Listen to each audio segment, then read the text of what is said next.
Joining me is Charlene Lovett, who is a councilwoman in the city of Claremont, and she also is on the board of directors of the Claremont Opera House.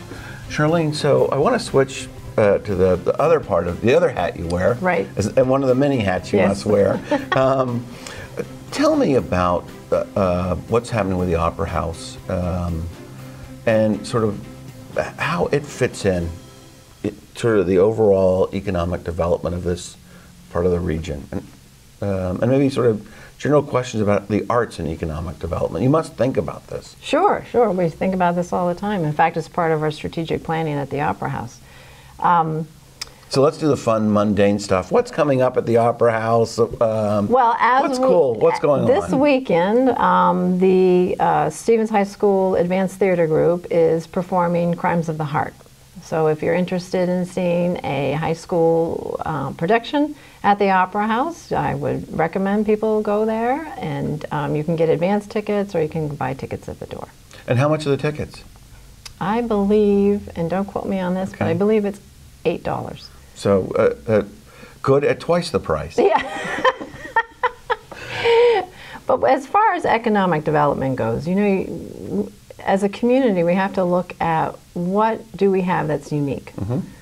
We spoke of the train station earlier. That's unique to the western part of the state. One of the unique assets that we have in Claremont is the Opera House. I mean, it was built in 1897. It's on the National Register of Historic Places. It is a beautiful and unique venue.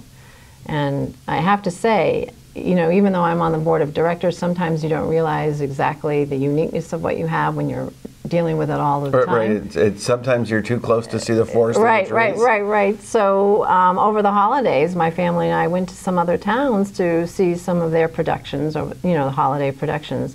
And every time we left, I kept thinking to myself, we are so fortunate to have this opera house, because the acoustics in it is you can't find them anywhere better than that. And there's so much history involved, and it's very rare for communities to have kept their opera houses up the way that this one has been kept up. And it's been through community members and the Claremont Opera House, which is a nonprofit organization. So how do you book groups to come in, and what role does that sort of play? What are the economics of this? Are you talking about the Opera House? Performers booking it? Yeah. Well, they would have to work through the executive director and the volunteer staff that she has. But it's not just for performances. It's also for it's a place that can be rented out. It has a maximum seating capacity of 783 seats. So of late, over the last year, it's become a commonplace for organizations to rent out the auditorium for their large, you know, for either a school district type venue, or I think the hospital has rented it out on occasion. So that's an option, as well as just performances. But in addition to that, you talk about part of the economic development package. Of course, it can be folded into tourism. It's a place to go, something to see.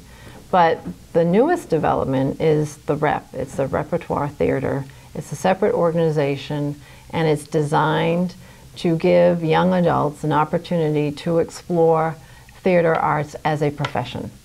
So they are raising all of their own money to put on their own productions, and they are doing the lighting, and they're learning what it takes to put on a production. And one of their first performances will be in March, and I believe it's even written by one of the REP members, and it's called Atrophy. So it's become not just a venue for the cultural arts, it's also become an educational tool. How many acts, events have to happen in an opera house of this size for it to sort of almost be self-sustaining from tickets, or just to have that sort of core activity? That's a good question, and an answer that I really can't give you, because we don't rely just on the performances for the revenue sources. We also rely, on grants. We rely on sponsors and members. We're constantly requesting people to think about becoming a member so that they can be supporting a very unique asset in this community. So we're out of time in this segment.